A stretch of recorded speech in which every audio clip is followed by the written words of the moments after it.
যে অবস্থা হয়েছিল, কিন্তু আমাদের নেতৃগুলো ফায়ার সার্ভিস লাইন আরো বাড়াইতে হবে, কারণ এই লাইনে চলবে না। 5টা দোকান যে অন্তত 20টা দোকানের সমান, এটি বড় পাইকারি মাল বেছে। আরিফ সুইস্টুর, উত্তম কুমার, তার আরো দোকান আছে, এগুলো সব পাইকারি হোলসেলার। কি পরিমাণে আর্থিক ক্ষতি হয়েছে? এটা আর্থিক করে 10 কোটি টাকার উপরে। 9টা দিক দিয়ে আগুন লাগছে, লাগার পরে মানে বাতাসের কারণে মানে এতটা আগুন লাগছে এবং হয়তো একটু দেরিতে আইছে। তারপর লোকজন অনেক ভিড় এসে মানে অনেক সবাই ভিডিও করে, ছবিগুলো কেউ উপহার করে না, কেউ মানে সহযোগিতা করে না।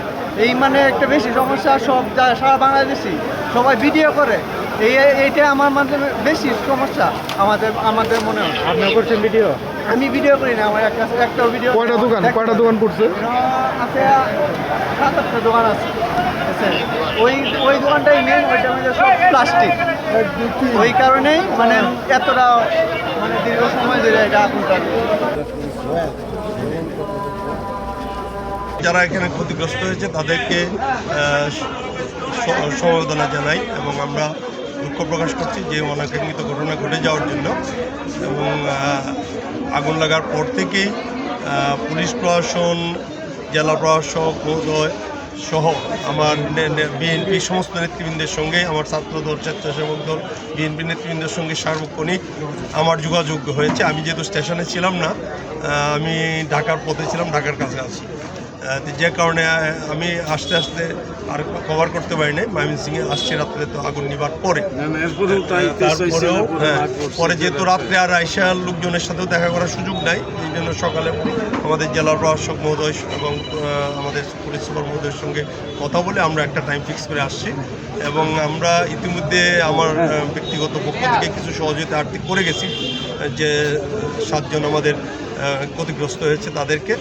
এবং পাশাপাশি আমাদের জেলা প্রশাসক কালকেই হয়তো ওনাদেরকে নিয়ে ওনার পক্ষ থেকে সহযোগিতা এবং তাদেরকে পুনর্বাসিত করার জন্য কিভাবে স্বল্প সুদে ঋণ দেওয়া যায়, ঋণের ব্যবস্থা করা, পাশাপাশি আর্থিক অনুদানও যদি আরও কীভাবে বিভিন্ন সংস্থা আমাদের আছে, সমাজ কল্যাণ সংস্থা অধিদপ্তর আছে, জেলা প্রশাসনে আরও বিভিন্ন আমাদের জরুরি সুরক্ষা ফান্ড আছে, ওইখান থেকে তাদেরকে সহযোগিতা করে অচিরেই আমরা তাদেরকে যাতে পূর্বের অবস্থায় তারা ফিরে যেতে পারে সেই ব্যবস্থা আমরা করব। আচ্ছা, ফায়ার সার্ভিস নিয়ে কালকে অনেকে কথা বলেছে যে ফায়ার সার্ভিসের লোকবল কম, আধুনিক প্রযুক্তি নেই, এই ব্যাপারে আপনার করণীয় আছে? ধন্যবাদ। এটা তো শুধু আমাদের এখানে না, প্রযুক্তিগত দুর্বলতা আমাদের সারা দেশে আছে। তারপরেও ফায়ার সার্ভিসকে ধন্যবাদ এবং কৃতজ্ঞতা জানাইতে হয় যে তারা যে স্বল্প সময়ের মধ্যে এই আগুনটা নিয়ন্ত্রণে আনতে পেরেছে। পাশাপাশি আমাদের নেত্রকোনা ইউনিটের পাশাপাশি অন্যান্য উপজেলা থেকে যে ইউনিটগুলি তারাও যেভাবে এবং ময়মনসিংহ থেকে যেভাবে র্যাপিড রেসপন্স করেছে, সেই জন্য সত্যিই এটা তাদের ধন্যবাদ পাওয়া যোগ্য।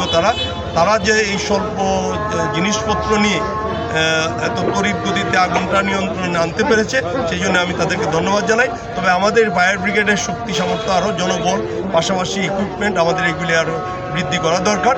ইতিমধ্যে এগুলি নিয়ে আমাদের মাননীয় প্রধানমন্ত্রী এবং আমাদের স্বরাষ্ট্র মন্ত্রণালয় চিন্তাভাবনা করছে ফায়ার ব্রিগেডকে কীভাবে সমৃদ্ধ করা যায়। পাশাপাশি কিছু ত্রুটি তো আছে, আমাদের রাস্তাঘাট কোথাও ঢোকা, এইগুলি আমাদের যে পূর্বে যে বাড়িঘর করা হয়েছে এইগুলি ওইভাবে প্ল্যান করা হয় না, ফায়ার ব্রিগেডের ক্লিয়ারেন্স নিয়ে হয় না, যে কারণে আমাদের এই প্রবলেমগুলি হচ্ছে। ভবিষ্যতে যাতে এগুলি না হয় সেগুলি আমাদের কর্তৃপক্ষ যারা বাড়ি ঘরের অনুমোদন দেয় তারা যেন এই সাইটটা দেখে দেয়, সেটা আমরা খেয়াল রাখবো।